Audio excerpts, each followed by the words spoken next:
মারিয়ামের স্বপ্ন বাগদাদের এক অলৌকিক কাহিনী।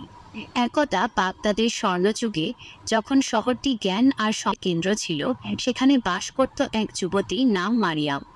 মারিয়াম ছিল অত্যন্ত ধার্মিক, দয়ালু এবং তার হৃদয় ছিল আল্লাহর প্রতি কৃতজ্ঞতায় পূর্ণ। সে ছিল একজন দক্ষ সূচিকর্মী, যার হাতের বুননে ফুটে উঠত ফুল, পাখি আর কোরআনের আয়াত। তার বাবা ছিলেন একজন সাধারণ ব্যবসায়ী, যিনি হালাল রুজির সন্ধানে কঠোর পরিশ্রম করতেন। বাগদাদের শাসক ছিলেন খলিফা হারুন আল রশিদ।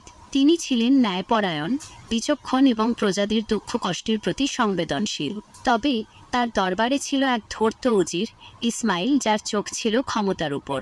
ইসমাইল মনে মনে খলিফাকে সরিয়ে নিজে শাসক হওয়ার স্বপ্ন দেখত। এক রাতে মারিয়াম এক অদ্ভুত স্বপ্ন দেখল। স্বপ্নে সে দেখল একটি আলোকোজ্জ্বল পথ তাকে মরুভূমির গভীরে নিয়ে যাচ্ছে। সেই পথের শেষে একটি প্রাচীন কুয়োর পাশে একটি মৃতপ্রায় খেজুর গাছ দাঁড়িয়ে আছে। কুয়োর নিচে থেকে এক দুর্বল কণ্ঠস্বর ভেসে আসছে, পানি, এক ফোঁটা পানি। মারিয়াম ঘুম থেকে জেগে উঠল, তার মন অস্থির। সে বুঝতে পারছিল না এই স্বপ্নের অর্থ কী। সে তার বাবা মাকে স্বপ্নের কথা জানাল, কিন্তু তারাও এর কোনো ব্যাখ্যা দিতে পারলেন না। মারিয়ামের বাবা তাকে বললেন, বেটি, স্বপ্নের ব্যাখ্যা কেবল আল্লাহই জানেন। তুমি আল্লাহর উপর ভরসা রাখো এবং তোমার ইবাদত চালিয়ে যাও। কিন্তু স্বপ্নটি মারিয়ামের মন থেকে গেল না। সে অনুভব করল এই স্বপ্নের পেছনে আল্লাহর কোনো ইশারা আছে। সে সিদ্ধান্ত নিল সে এই কুয়োটি খুঁজে বের করবে। তার এই ইচ্ছায় তার বাবা প্রথমে চিন্তিত হলেন, কারণ মরুভূমির পথ ছিল বিপদসংকুল। কিন্তু মারিয়ামের অদম্য বিশ্বাস দেখে তিনি রাজি হলেন। মারিয়াম তার ছোট ভাইকে নিয়ে যাত্রার জন্য প্রস্তুত হলো। তাদের সম্বল ছিল সামান্য খাবার আর পানি। সে আল্লাহর নাম নিয়ে রওনা দিল। পথ ছিল কঠিন। তীব্র রোদে তাদের গলা শুকিয়ে যাচ্ছিল। বালির ঝড় তাদের পথ রুদ্ধ করতে চাইছিল। কিন্তু মারিয়াম তার লক্ষ্য থেকে বিচ্যুত হলো না। তার মনে কেবলই সেই কুয়ো আর মৃতপ্রায় খেজুর গাছের ছবি ভাসছিল। কয়েকদিন পর যখন তারা প্রায় হাল ছেড়ে দিচ্ছিল, মারিয়াম দূরে একটি ক্ষীণ আলো দেখতে পেল। সে দ্রুত সেদিকে এগিয়ে গেল এবং বিস্ময়ের সাথে দেখল তার স্বপ্নের কুয়োটি সেখানেই। পাশেই দাঁড়িয়ে আছে সেই মৃতপ্রায় খেজুর গাছ। তার চোখ জলে ভরে এল। আল্লাহু আকবার! সে চিৎকার করে উঠল, আল্লাহর রহমত! সে দ্রুত কুয়োর কাছে গেল। কুয়োটি প্রায় শুকিয়ে গিয়েছিল, কিন্তু তার গভীরে একটি ক্ষীণ নড়াচড়া দেখতে পেল। সে দড়ি আর বালতি দিয়ে পানি তোলার চেষ্টা করল, কিন্তু কিছুই পেল না। হঠাৎ তার চোখ পড়ল কুয়োর মুখে আঁকা একটি অদ্ভুত চিহ্নের দিকে। চিহ্নটি দেখে মনে হলো যেন একটি কোদাল আর একটি জলপাই গাছ। মারিয়াম বুঝতে পারল এই চিহ্নের কোনো গভীর অর্থ আছে। সে তার ভাইকে নিয়ে আশেপাশে খুঁজতে লাগলো। কিছু দূর গিয়ে তারা দেখল মাটির নিচে একটি ছোট বাক্স লুকিয়ে আছে। বাক্সটি খুলে তারা দেখল তার ভেতরে একটি পুরনো পুঁথি আর একটি ছোট পাথর। পাথরটি দেখতে সাধারণ মনে হলেও মারিয়াম অনুভব করল এর মধ্যে কোনো বিশেষ শক্তি আছে।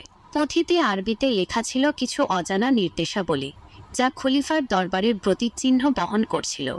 মারিয়াম বুঝতে পারল এই গুপ্তধন কোনো সাধারণ বিষয় নয়, এটি খলিফার সঙ্গে সম্পর্কিত। সে সিদ্ধান্ত নিল এই বিষয়ে তাকে খলিফা হারুন আল রশিদের কাছে যেতে হবে। বাগদাদে ফিরে মারিয়াম সরাসরি খলিফার দরবারে গেল। খলিফা তাকে দেখে অবাক হলেন, কারণ একজন সাধারণ মেয়ে একা এত পথ পাড়ি দিয়ে তার কাছে এসেছে।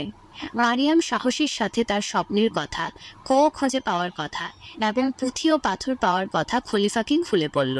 খলিফা হারুন আল রশিদ ছিলেন জ্ঞানী। তিনি পুঁথিটি মনোযোগ দিয়ে পড়লেন।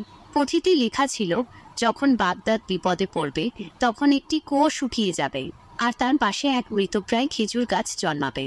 যে সত্য হৃদয়ের মানুষ এই চিহ্ন খুঁজে পাবে, সে এই পাথর নিয়ে আসবে। এই পাথরই বাগদাদের অমীমাংসিত রহস্যের চাবিকাঠি। খলিফা বুঝতে পারলেন এই পুঁথিটি বহু বছর আগে হারিয়ে যাওয়া এক প্রাচীন ধনভাণ্ডারের রহস্যের কথা বলছে, যা বাগদাদের পূর্বপুরুষরা লুকিয়ে রেখেছিল। এই ধনভাণ্ডার শুধু সম্পদ নয়, বরং বাগদাদের রক্ষা কবচও ছিল। কিন্তু পুঁথিতে আরও লেখা ছিল, এই ধনভাণ্ডার কেবলমাত্র একজন নিষ্কলঙ্ক হৃদয় এবং দৃঢ় ঈমান সম্পন্ন মানুষের দ্বারা উন্মোচিত হবে। ইসমাইল ধূর্ত উজির, সেও এই কথা শুনছিল এবং তার মনে লোভের উদ্রেক হলো। সে মনে মনে হাসল, ভেবেছিল সে সহজেই এই ধনভাণ্ডার নিজের করে নেবে। খলিফা মারিয়ামের সততা ও সাহসিকতায় মুগ্ধ হলেন। তিনি বুঝতে পারলেন মারিয়াম আল্লাহর নির্বাচিত একজন। তিনি ইসমাইলকে পুঁথির নির্দেশ অনুযায়ী কাজ করার আদেশ দিলেন। ইসমাইল অনেক চেষ্টা করলেও পাথরটি ব্যবহার করে ধন ভাণ্ডার উন্মোচন করতে, কিন্তু ব্যর্থ হলো, কারণ তার হৃদয় ছিল লোভে পরিপূর্ণ, কলুষিত। তখন খলিফা মারিয়ামকে নির্দেশ দিলেন। মারিয়াম আল্লাহর নাম নিয়ে পাথরটি হাতে নিল। সে আন্তরিকভাবে প্রার্থনা করল, হে আল্লাহ, আপনার রহমত বর্ষণ করুন, এই বাগদাদকে রক্ষা করুন। মারিয়ামের হাতের স্পর্শে পাথরটি আলোকিত হয়ে উঠল। সেই আলো অনুসরণ করে তারা এক গুপ্ত কক্ষের সন্ধান পেল, যেখানে লুকিয়ে ছিল সেই প্রাচীন ধনভাণ্ডার। ধনভাণ্ডার থেকে শুধু সোনা দানা নয়, বরং প্রাচীন জ্ঞান ও প্রযুক্তির নানা সূত্র পাওয়া গেল, যা বাগদাদের প্রতিরক্ষা ব্যবস্থাকে আরও শক্তিশালী করে তুলল। ইসমাইলের চক্রান্ত ফাঁস হয়ে গেল।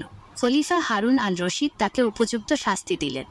মারিয়ামের সততা, বিশ্বাস এবং ধৈর্যের ফলস্বরূপ বাগদাদ রক্ষা পেল। খলিফা মারিয়ামকে পুরস্কৃত করতে চাইলেন, কিন্তু মারিয়াম বলল, মহারাজ, আমার কোনো পুরস্কারের প্রয়োজন নেই। আল্লাহর রহমতই আমার জন্য সবচেয়ে বড় পুরস্কার। আমি কেবল চাই বাগদাদের মানুষ যেন সুখে ও শান্তিতে থাকে।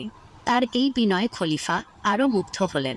মারিয়ামকে বাগদাদের সত্যের প্রহরী উপাধিতে ভূষিত করা হলো। মারিয়াম তার জীবন আল্লাহর পথে উৎসর্গ করল। সে তার সূচিকর্মের মাধ্যমে গরিব ও অসহায়দের সাহায্য করত এবং তার জ্ঞান দিয়ে মানুষকে সত্য ও ন্যায়ের পথে চলতে উৎসাহিত করত।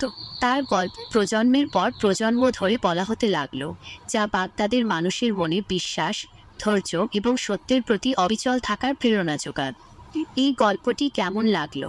এখানে মারিয়ামের দৃঢ় ঈমান, তার ধৈর্য, লোভের কাছে নত না হয়ে সত্যের প্রতি অবিচল থাকা এবং আল্লাহর উপর তার পূর্ণ ভরসা, এই দিকগুলো ইসলামিক মূল্যবোধের গুরুত্বপূর্ণ প্রতিফলন। এই গল্পটি কেমন লাগলো কমেন্টে জানাও, আর ভালো লাগলে একটা লাইক দিয়ে যাও। আর এরকম ভিডিও আরও পেতে চ্যানেলটি সাবস্ক্রাইব করে দিও।